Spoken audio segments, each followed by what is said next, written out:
'Tis not alone my inky cloak, good mother, nor customary suits of solemn black, nor windy suspiration of forced breath.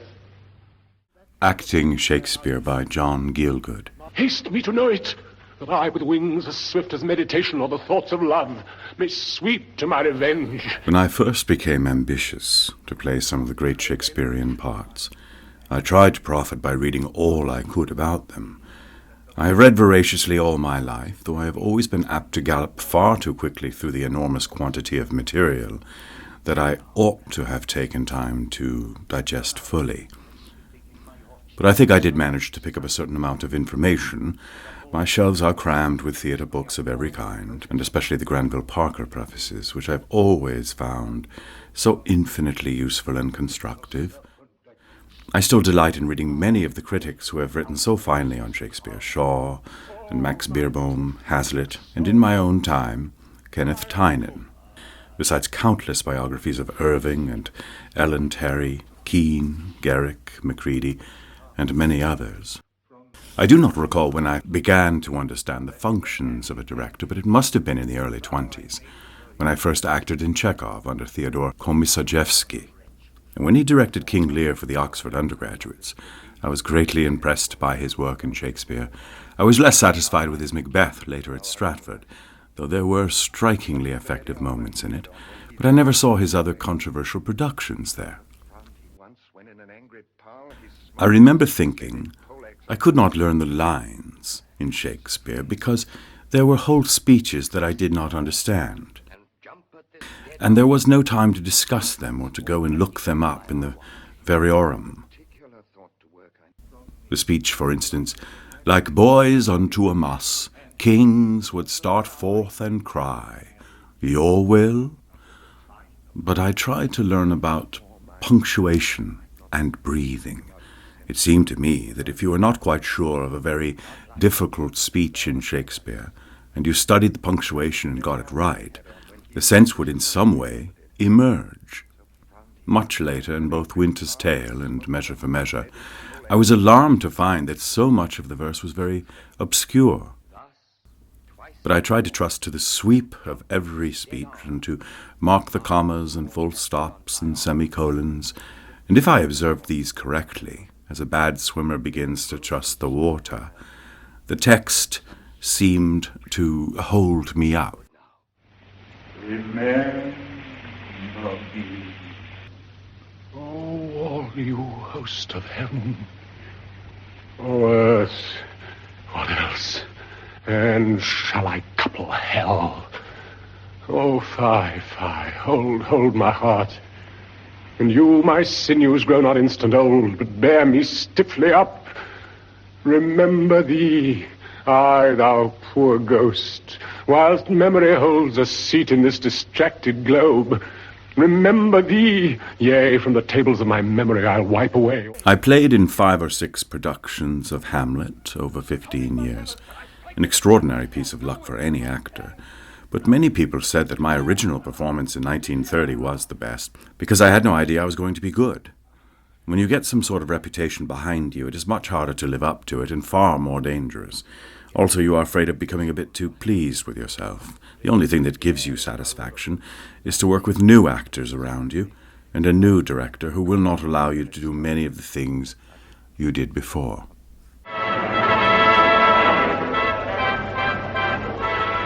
Oh, that this too sullied flesh would melt, thaw, and resolve itself into a dew.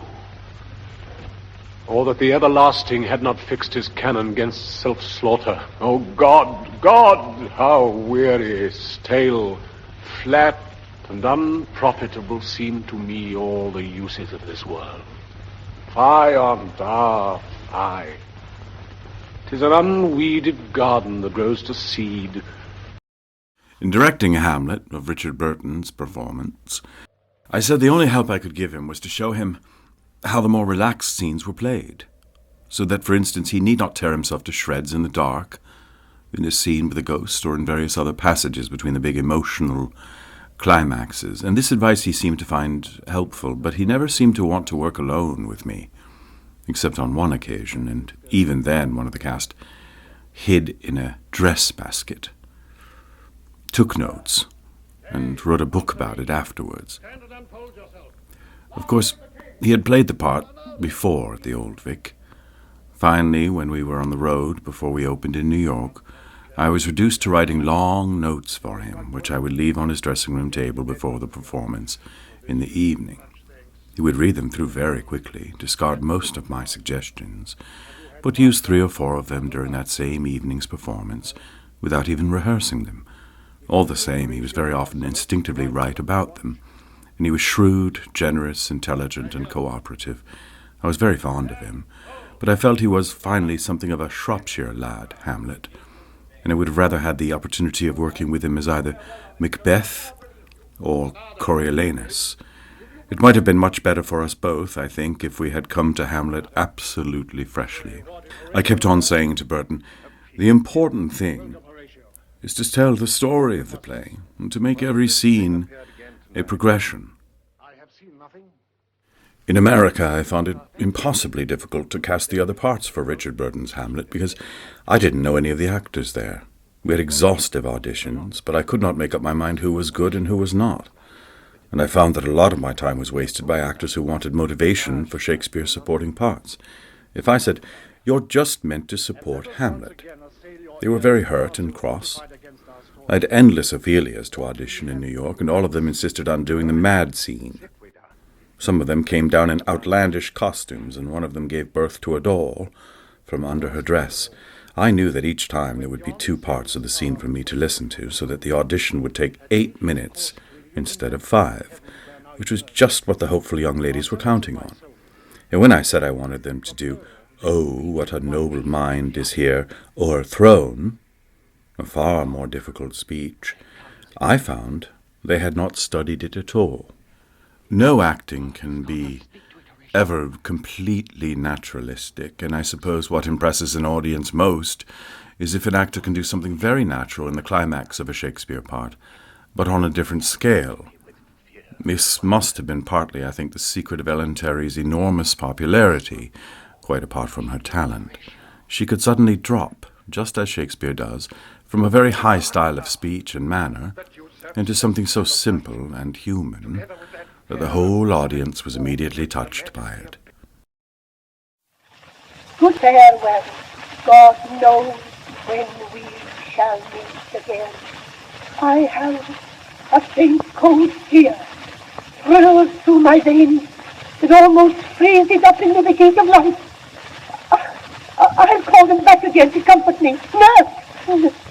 Oh, what should she do here? When Shakespeare says, "Dost thou not see my baby at my breast, that sucks the nurse asleep?"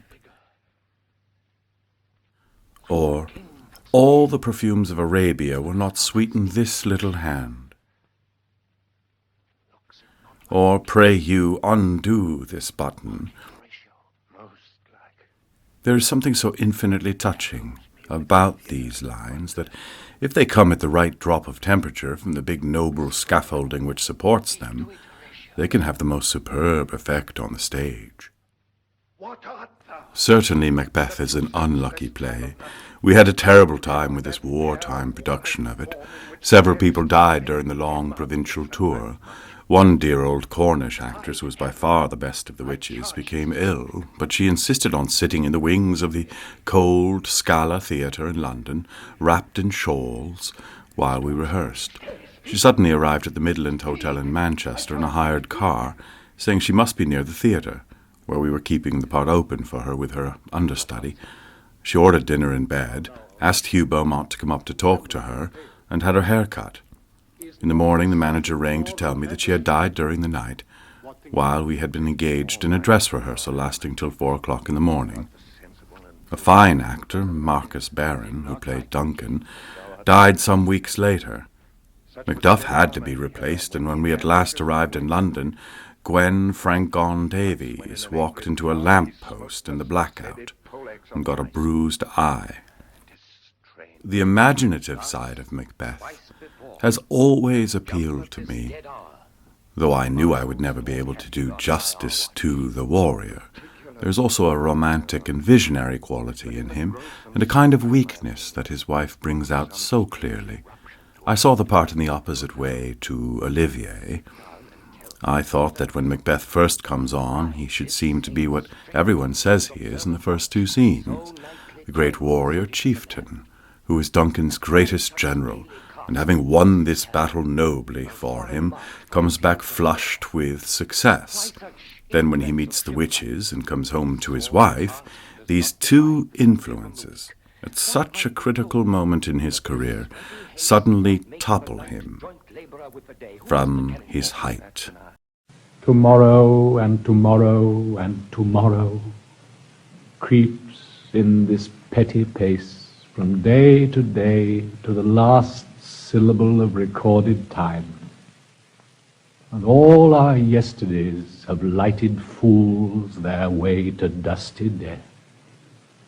Out, out, brief candle.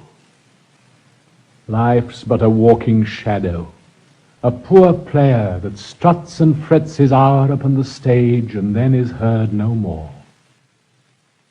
It is a tale told by an idiot, full of sound and fury, signifying nothing.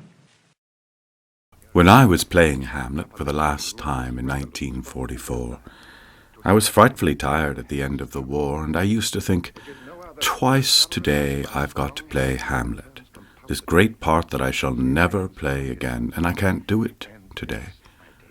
I could do it tomorrow or next week, but I can't do it now.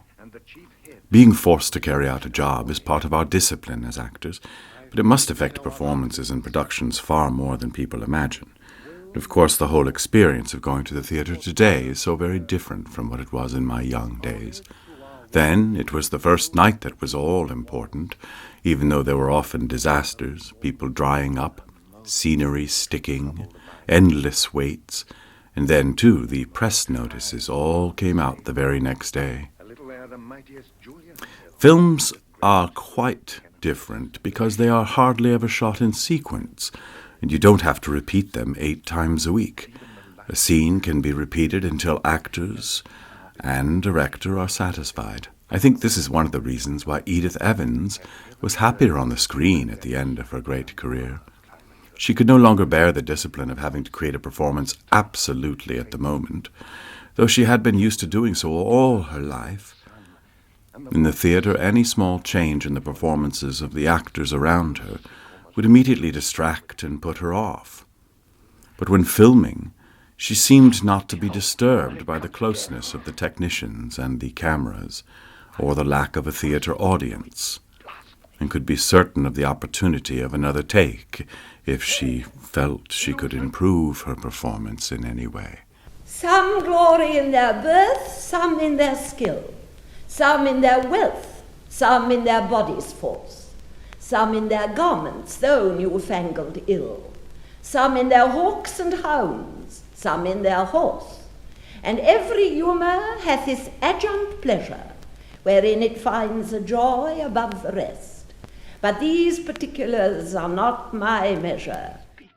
Although it is very important for an actor to be ambitious and to want to widen his range, it is just as important for him to know what his physical limitations must forbid him to do. I should never have attempted to play Othello. The critics said I ought to have known I was miscast, but that perhaps I should have played Iago when I was young. In the old days, Iago was always acted by a middle-aged leading man, and it was not until the best days of Stratford and the Vic that the directors read the text more carefully and found that Iago was only 28. It would have been a wonderful part to have played when I was a young man, but it would never have occurred to me to choose it in those days, though I did appear in a radio version of the play many years ago with Henry Ainley as Othello. Hold, my girl, even like thy chastity. Oh, cursed slave! Whip me, ye devils, from the possession of this heavenly sight. Blow me about in winds, roast me in sulphur, wash me in steep down gulfs of liquid fire. Oh, Desdemona, Desdemona, dead. Oh, oh. With Shakespeare's heroes, it is fatal to play too much for sympathy. And whenever I played Hamlet, I kept trying to find the unattractive aspect of his character. I used to watch Edith Evans carefully to see how she always tried to find the other side of a part. When I showed her the seagull after she had played the nurse in Romeo and Juliet, I said, "I hope you will play Archidina." Of course, she's rather a bitch. She looked at me very oddly and took the play away. The next day she came to me and said, "I don't think she's a bitch at all." And I knew then she was going to find the sympathetic side of the character and play it as all apparently unattractive parts must be played. Iago must surely be able to revel in his own wickedness. Even Richard III has to find some sort of justification for himself, for then the character becomes fascinating both for him and for the audience. I am sure that Iago thinks he is right. People ask, why is Iago so wicked? But surely wicked people are never wicked to themselves. The fascination of Olivier's acting, both as Iago and as Richard III, was to watch him delighting in his own wicked cleverness and sharing his pleasure with the audience. Now is the winter of our discontent made glorious summer by this sun of York. And all the clouds that lowered upon our house in the deep bosom of the ocean buried. Now are our brows bound with victorious wreaths, our bruised arms hung up for monuments, our stern alarums changed to merry meetings, our dreadful marches to delightful measures. Grim-visaged war has smoothed his wrinkled front.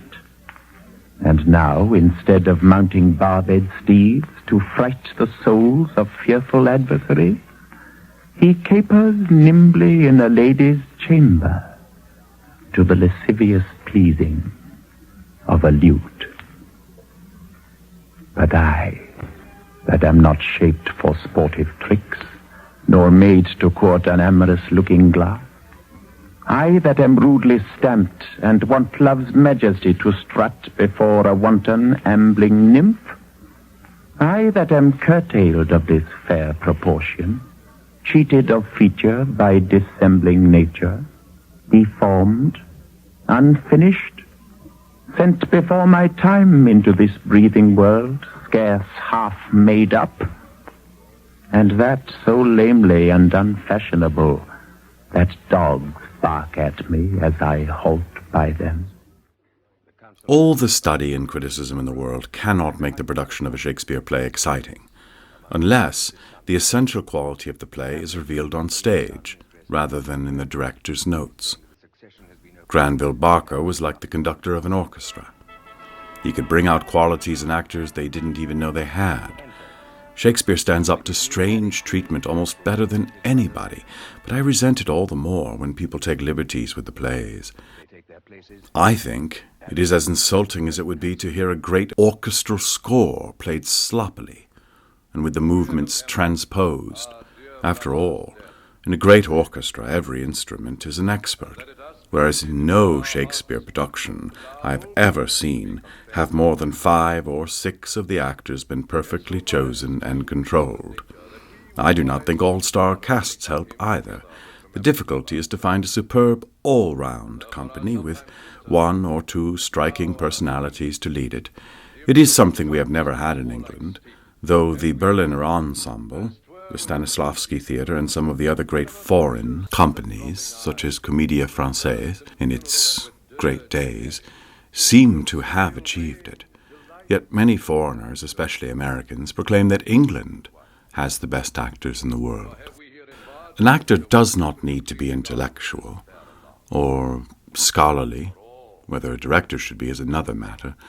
I was wonderfully lucky to make a success in Shakespeare because I have a great tradition from my forebears, which stood me in very good stead and gave me a feeling for wearing costume and speaking verse.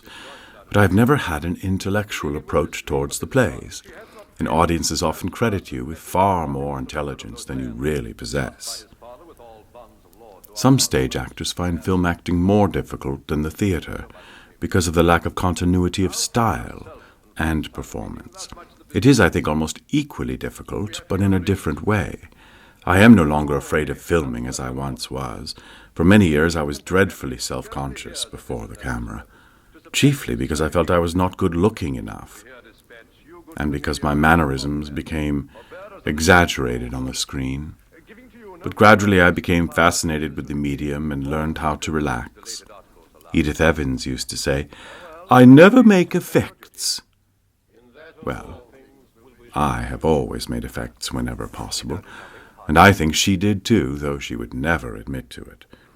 But when one talks about acting being effective, I suppose that means that it has the right effect for the audience, though a performance cannot have the same effect on everyone in front, where everyone is undergoing different reactions and having different recollections of what they saw, some of which they may not even remember correctly afterwards.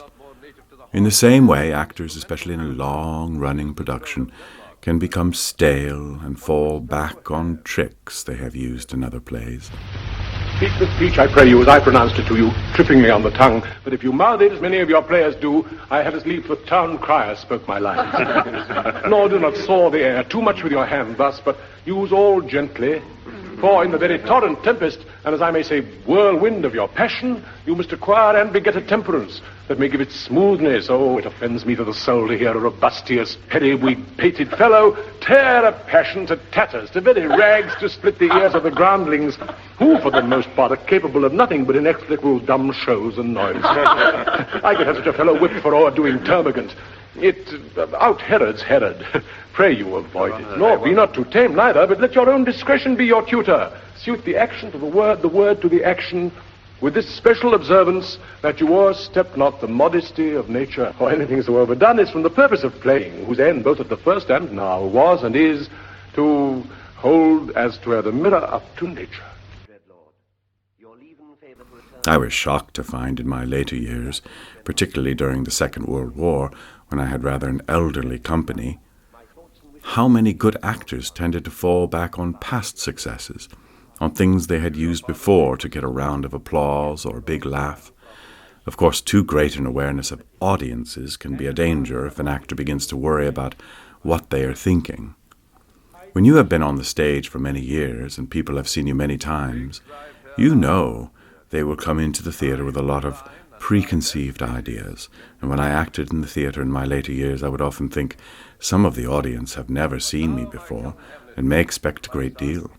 Or they may expect me to be as bad as some people say I am, and I must not let that affect me. I must play the part as best I can and not worry about the reaction of the audience or even of the critics.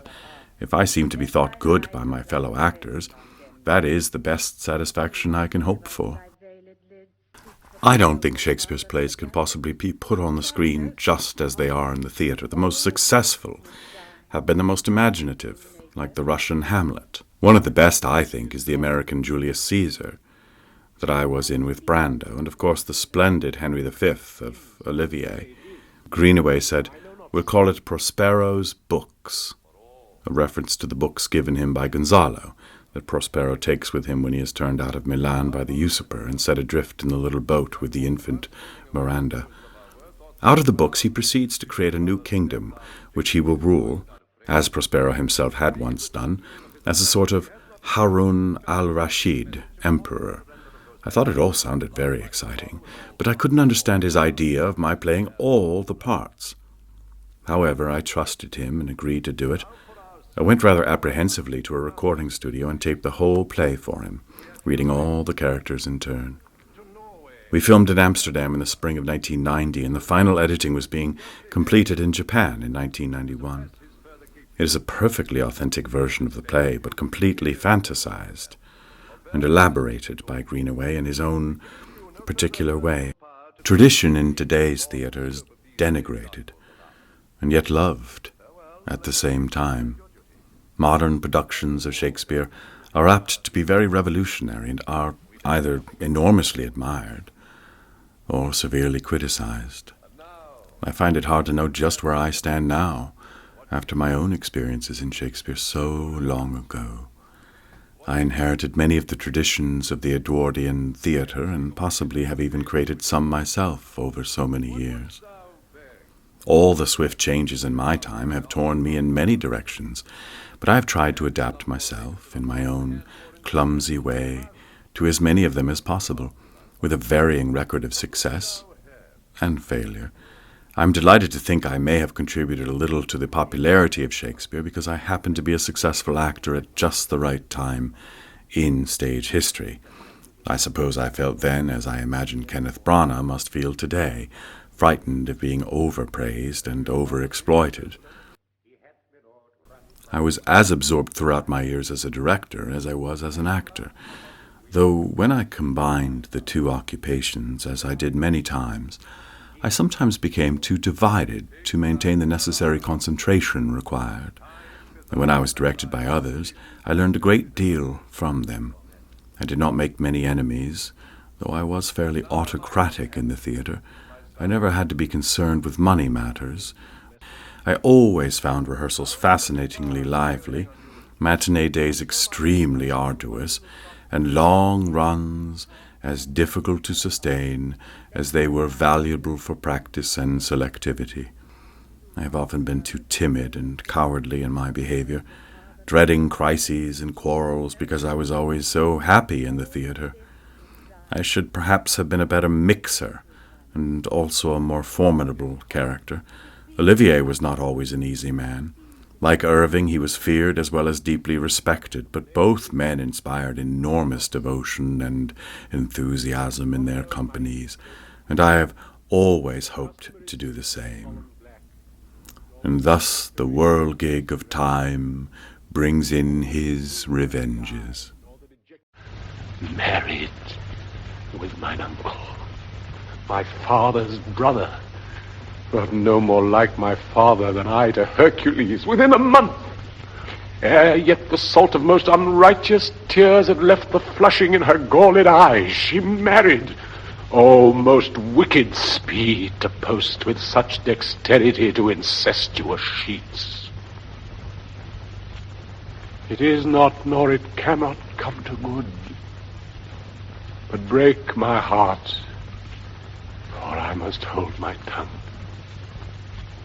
Hail to your lordship. I am glad to see you well. Horatio! All right.